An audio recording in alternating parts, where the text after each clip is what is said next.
Mystique et magique, je trouve que c'est deux mots qui résument très bien ce qui va se passer ce matin, puisqu'on va parler de plantes, de jardins et d'arbres connectés.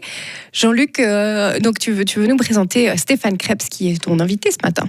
Absolument, donc on était en fait à l'école professionnelle ensemble, c'est là qu'il a aussi débuté sa formation, mais je vais plutôt lui passer la parole parce que Stéphane Krebs, c'est pour nous quelqu'un de connu chez les jardiniers, mais ceux qui nous écoutent justement, ils doivent comprendre de quoi est-ce qu'on va parler après, mais on va comprendre justement le substrat dans lequel il a grandi. Ouais, c'est à moi, c'est question, ça ouais. Voilà. Merci Stéphane. Oui, effectivement, donc je suis jardinier, je suis maître expert paysagiste sur la rivière Avaudoise. Mon grand-père a fondé l'entreprise en 1937, mon papa l'a reprise, je l'ai reprise de mon papa. Je suis amoureux des arbres. J'adore les arbres, il y a un côté inconnu à découvrir, vraiment à découvrir, c'est à faire, il y a tout à apprendre d'eux. Et donc, dans l'idée, justement, parce nous, on est tous amoureux des arbres, les jardiniers, je lirai un petit passage d'introduction, justement, de Blaise Hoffmann, qui m'a beaucoup plu tout à l'heure. Mais justement, vous êtes auteur de 3 ouvrages, donc ça a commencé au tout début. Peut-être vous pourrez nous dire quelques mots, justement, sur ces ouvrages. Comment est-ce qu'on arrive, en tant que jardinier, à écrire ? Alors moi, à la base, à l'école, j'étais pas très bon en français. Il faut déjà le dire d'entrée. Puis avec le métier, à force de vouloir partager des choses, l'écrit est important. Et ça permet vraiment de faire passer des messages. Et comme tu le sais, j'enseignais à la maîtrise, j'enseignais l'art et la culture des jardins.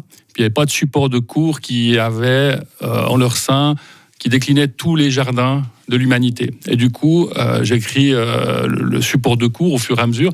Et puis à un moment donné, je me suis dit, on pourrait faire quelque chose. Puis quelqu'un m'a dit, on pourrait faire un livre. Et puis on pourrait faire un livre. Et du coup, je l'ai vulgarisé. Et ça a donné Jardin, guide d'inspiration paysagère en 2016. Et puis très rapidement, on y prend goût. Et du coup, j'ai écrit Les bienfaits magiques des arbres quelques années plus tard, qui était une sorte de nouvelle vision ou un peu décalée par rapport aux arbres, aussi dans la tendance. Voilà. Et puis, pendant le Covid, il y a eu ce déclic chez les gens par rapport à la nature, par rapport aux arbres. Et c'est vrai que ça a pris une dimension assez importante. Et donc là, je tiens le livre le plus sexy de la série, pour être honnête, on en a parlé tout à l'heure.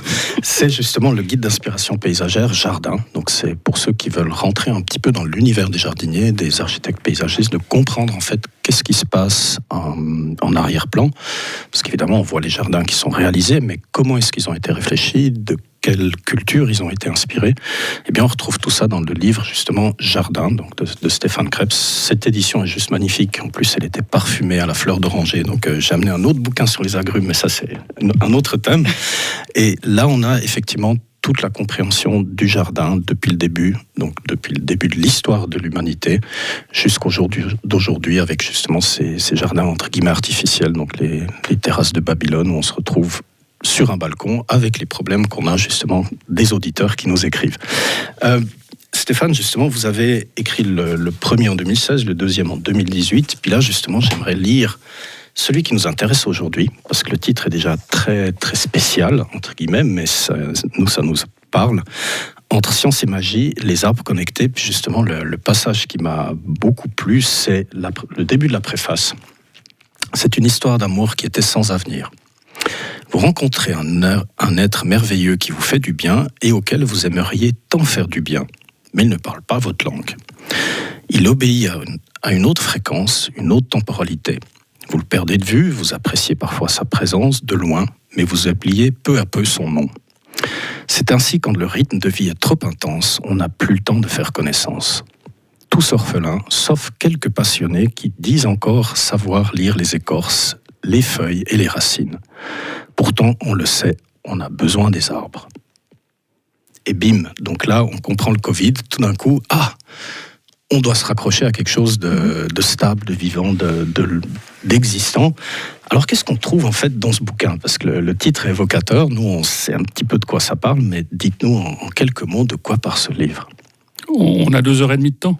À peu près, ouais. Ok, alors on y va. C'est prévu. Alors, je synthétise un peu. Ouais. En fait, c'est parti d'une réflexion, parce que c'est une histoire vraie, vécue.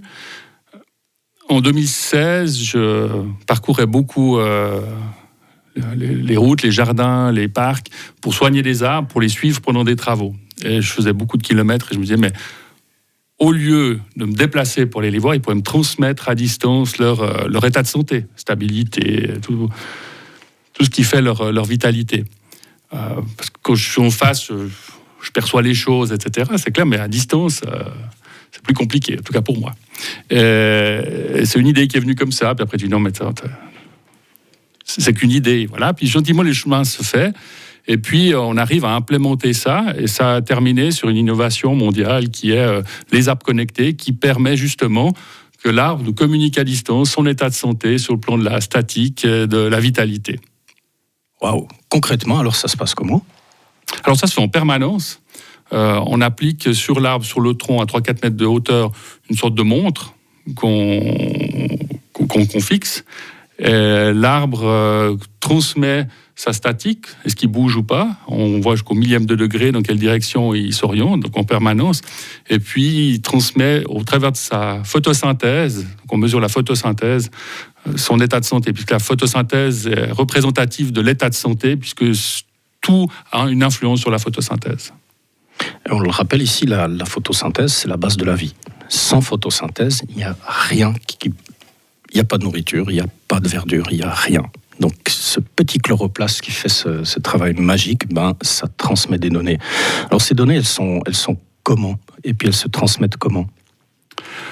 Alors, ce qu'il faut savoir, peut-être en aparté, c'est que donc c'est un chemin qui est long, c'est beaucoup de travail. On a reçu des subventions d'InnoSuisse, donc l'agence nationale de la Confédération pour l'innovation. On a travaillé avec l'EPIA, la Haute École du Paysage et d'Ingénieurs d'Architecture Paysagère de Genève. Et du coup, c'est un travail qui est très long. Je disais, on a commencé en 2016, le projet a commencé pendant le Covid, on a rajouté une année. Donc c'est scientifique, c'est prouvé, c'est démontré. Les données qu'on mesure, donc c'est les degrés par rapport à la statique, avec des inclinaisons, tout ça en permanence. Et puis au niveau de la photosynthèse, on mesure une mesure qui s'appelle le NDVI. Si vous prenez le spectre solaire, il y a justement différents rayonnements, différentes couleurs. Et puis, la photosynthèse, dans la feuille, elle capte une certaine partie des couleurs. Donc, surtout dans le rouge-violet et le bleu. Et en fait, nous, on mesure ces deux lumières qui passent à travers la feuille, qui ne sont pas captées par la feuille pour faire la photosynthèse. Et plus il y en a qui passent, plus la feuille est en mauvaise santé. Donc c'est ça exactement qu'on mesure. Il n'y a pas d'unité, c'est ce pourcentage. Et donc, pour conclure, ces données, en fait, désormais, il n'y a plus besoin de faire kilomètres. Elles sont transmises comment? Alors, elles sont transmises via un réseau qui s'appelle LoRa. Donc, dans l'appareil, dans la montre, les données sont synthétisées, compilées, et puis sont envoyées sous forme d'une petite information via un réseau qui s'appelle le réseau LoRa, qui n'est pas soumis aux différentes législations, donc qui est extrêmement faible. Donc c'est sans commune mesure avec le Wi-Fi, le Bluetooth ou autre. Et on ne parle même pas de la 5G, donc on ne parle pas du tout de ça, c'est vraiment beaucoup plus faible. Et après, c'est transmis sur un serveur qui compile toutes ces données. Et à un moment donné, quand ça va trop loin, quand l'arbre s'incline trop, ou trop fréquemment, ou de plus en plus, ou alors au niveau de la vitalité, qui a un affaiblissement ponctuel ou qui est structurel, eh bien là, à ce moment-là, il y a une alarme qui est donnée au responsable du patrimoine arboré d'une commune ou d'un propriétaire d'arbres qui dit il y a un problème, il faut aller voir. Parfait. Merci beaucoup. Donc, on parle aujourd'hui avec Stéphane Krebs de son dernier ouvrage, Entre science et magie, les arbres connectés. On reviendra vers vous tout à l'heure. On va passer du côté des auditeurs avec les premières questions qui nous sont arrivées ce matin. Oui, la toute première, c'était Nicole qui nous...